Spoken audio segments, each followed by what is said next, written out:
Hey everyone, welcome to another episode of Internal Medicine videos by Books Medicine Scrubs.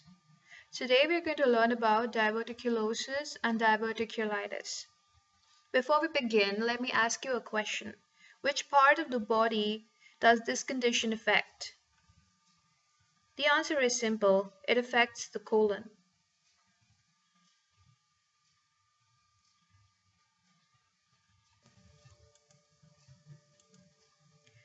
Let's understand some basics about this condition. This mainly affects people who are older than 40 years old, and if you get a question regarding this, you should always remember that diverticulitis is the most common cause of acute lower GI bleed in people older than 40. Now, what is a diverticulum? It's just a small sac-like projection from the colon wall, like an outpouching. What is diverticulosis? When there are more than one diverticula present in the wall of the colon, then we call it diverticulosis. Acute diverticulitis happens when any of these diverticula get infected. And the most common cause of this infection is fecal-leth impaction. We know that stool passes through the colon, and if there are outpouchings in the wall, the stool will get lodged in those outpouchings, which is called fecal-leth impaction, and causes buildup of bacteria and infection. Now, this diverticulitis can get complicated if there is bowel obstruction, abscess, fistula formation, or perforation also present.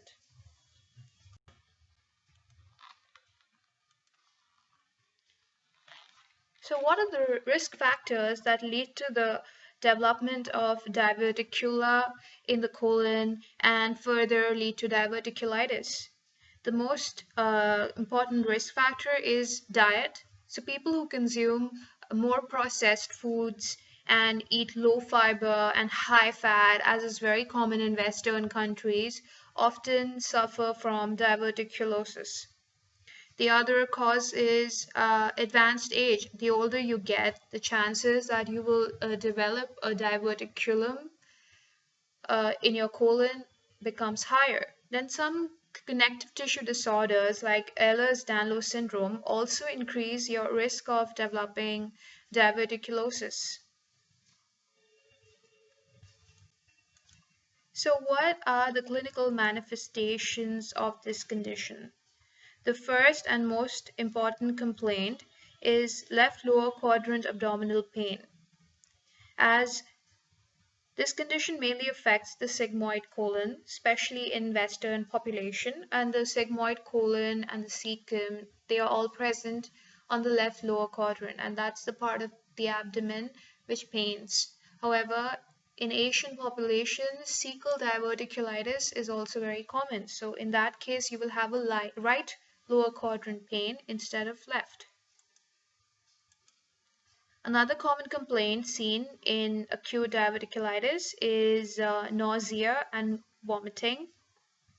Someone from suffering from this condition may have low-grade fever, and if there is perforation of the diverticulum, then a person can complain of hypertension and shock. However, this is comparatively rare. What are the clinical signs that the doctor will elicit? You will see that when you try to touch the abdomen, the muscles will go into a spasm, especially if there is perforation, and this is called guarding. Then rebound tenderness is also seen. So when you apply pressure on the part that's hurting, the left lower quadrant, and when you remove your hand, there is pain. So that is common in peritonitis, because often this diverticulum may perforate and lead to diffuse peritonitis in the abdomen. Along with that, there is a rigidity of the abdomen. Then the stool may be positive for occult blood. There might not be frank hematochezia, but the stool may be positive for blood which is not visible, hence it's called occult. Then there may be a change in bowel habit. Person may have diarrhea or constipation. 50% people complain of diarrhea, the other 50% has constipation. Now, what are the complications of diverticulitis? So 17% of the people with acute diverticulitis develop abscess. The rest may have bowel obstruction, then fistula and perforation.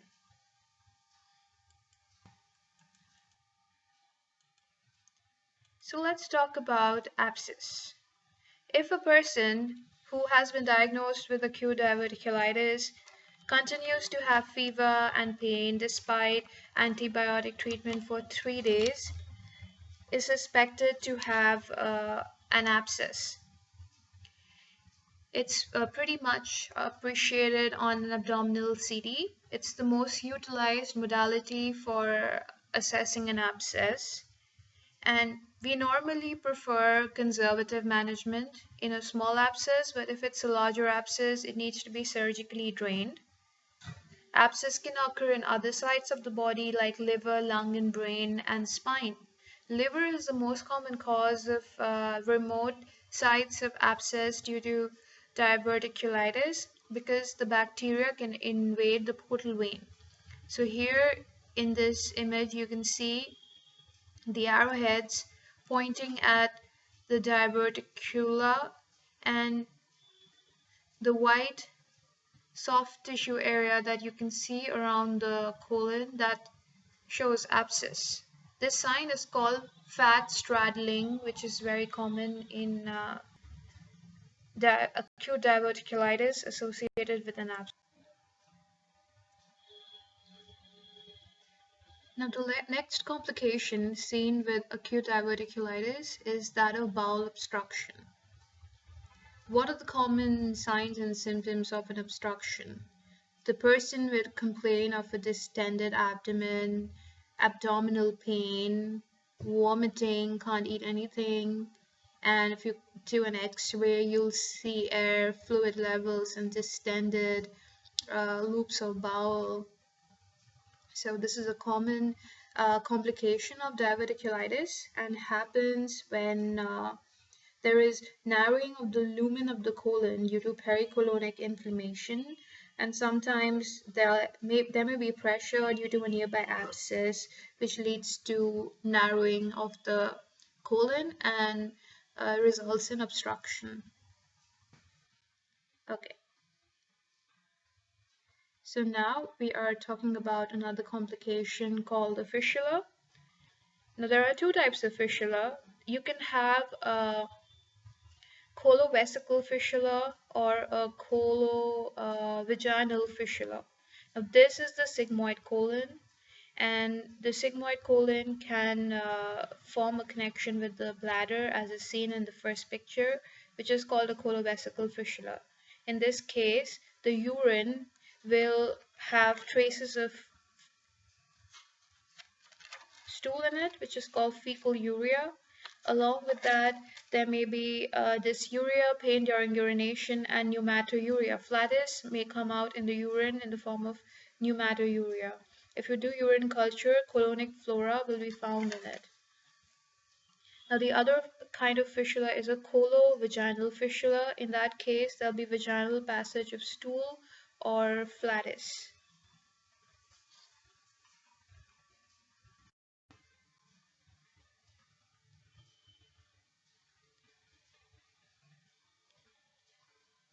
Okay, so next complication is perforation. Perforation leads to peritonitis. The abdomen becomes distended and is diffusely tender to touch. There is diffuse guarding, rigidity, and rebound tenderness. Bowel sounds are absent.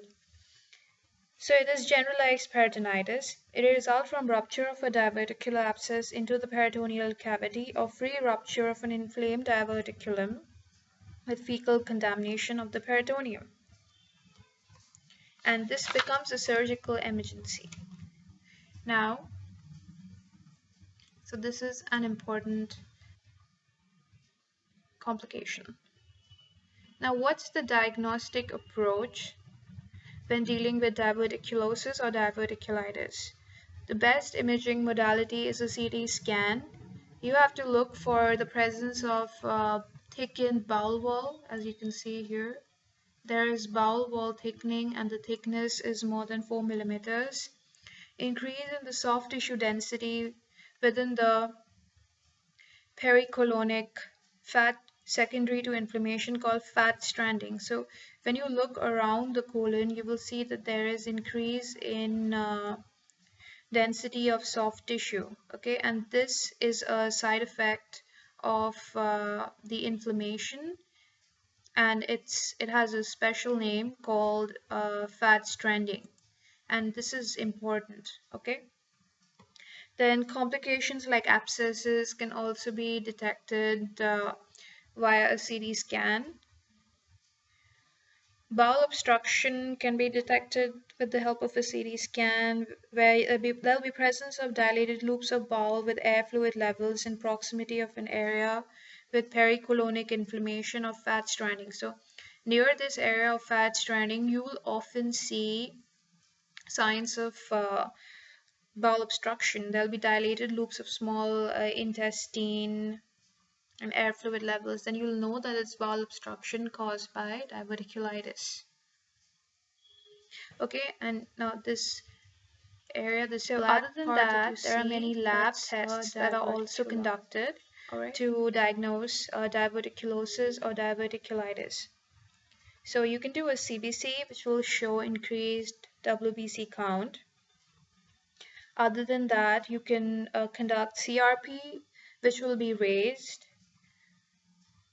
Then electrolytes and urine culture is done to rule out other differential diagnosis. Okay, so you can do a urine culture, and you can see, if you see that there is presence of fecal bacteria there, then you know that maybe there's a fistula formation. You have to conduct a pregnancy test to rule out ectopic pregnancy, which is also a differential of diverticulitis. Then you have to measure serum aminotransferases to rule out any liver abnormality or bile obstruction. Bile duct obstruction can be ruled out by alkaline phosphatase levels. Stool studies need to be done in case of diarrhea, stool Clostridium difficile toxin, then routine stool culture for Salmonella, Shigella, Campylobacter, and Yersinia. Rule out E. coli, microscopy for ova and parasites in case of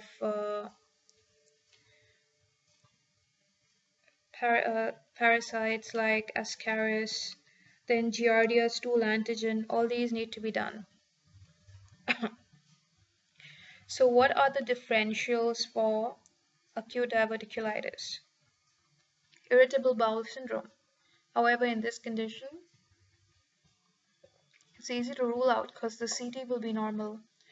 Colorectal cancer can be ruled out by enlarged pericolonic lymph nodes, which should be present in cancer and is absent in diverticulitis.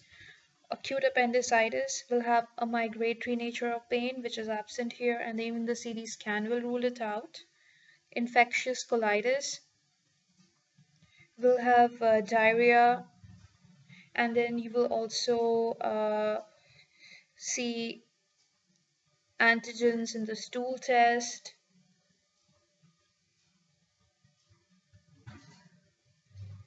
Then ischemic colitis is also a differential, and it can be ruled out because this normally has rapid abdominal pain and hematochezia, frank hematochezia, bloody diarrhea. And pericolonic inflammation is absent in CT scan. And in this case, in diverticulitis, you will see fat straddling, and you will see segmental bowel wall thickening. So that's how you will rule out ischemic colitis. Now, other alternatives are ovarian cyst, ovarian torsion, ectopic pregnancy, which you can rule out by an ultrasound and a pregnancy test. So now we move on to how do we treat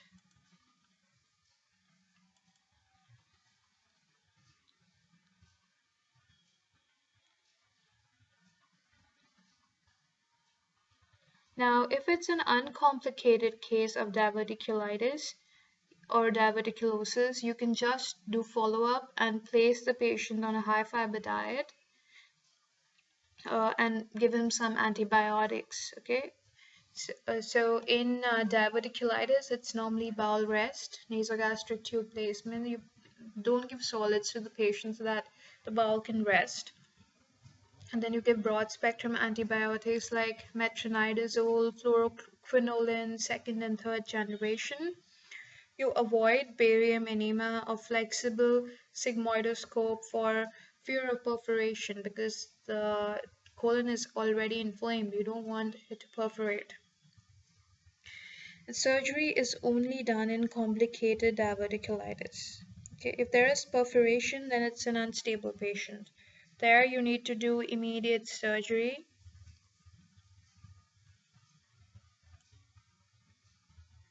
In case of perforation, you need to do immediate surgery, and the procedure that's used is bowel resection via the Hartmann's procedure with a temporary colostomy. So that's all that you need to know about diverticulosis and diverticulitis, and I hope this video helped you in some ways. So thank you.